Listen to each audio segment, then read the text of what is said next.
هذه بيوت فيها الشيخ علي بن سعيد بن وليمة اليزيدي، أزهم اللي في الشدايد عليها الاتكال، ربي اللي كل خلقه ببابه تطلبه الهقاوي فيه، مثل السواحل والجبال وذكرها أفضل ما تقول الأوادم وطيبه.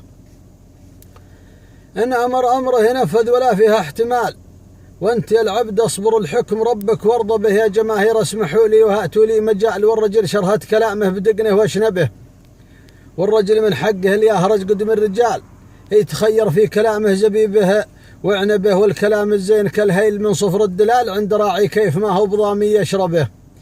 ودي يقطف من غصون الفرايد والجزال، والمواقف مالها الا صميدع ينتبه، وانورت ترد عدود مواردها زلال. نحمد الله من عطاني الذكاء والموهبة، والعرب تمدح كريم العطايا والسبال، تمدحه وتقدمه للعرب وتلقبه.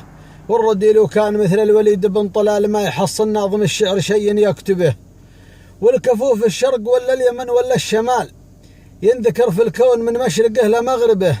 كم مدحنا في الخيارين والوبري، وآل ذاك يعطي من زبنبه، وذا فكا رقبه. والمدايح ما تجيب الختوم بالريال، ما كسبها الا صميدع بجهده وتعبه. مثل ابو ردان راعى المواقيف الثقال، هيلعن منا وفينا ونعرف منسبه. بن وليمة موارث الطيب من جد وخال، عادة من ماضي الوقت ما هي تجربة. والقصائد في جنابه رصيد وراس مال، والقصائد عند غيره مزوح وملعبه.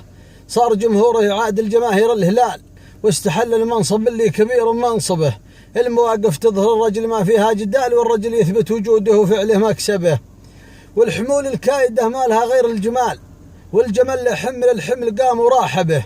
نفتخر بامثاله صار ميله واعتدال، لا وقف للحمل ما هو بيرخي منكبه. من رجال علمهم من قديم لا يزال، من يسابقهم على الطيب حتما تغلبه. من دهات السري مجدهم فوق الخيال، من قديم الوقت يوم السنين المجدبة، يوم ثارات المعارك وغارات القتال. كل صقر يقتسم حسب قدرته مخلبه، علموا فزاع معادني محتاج مال، يحرق بيوت القديمة بجمرها واحطبه. لاحق بن قفران الجبري.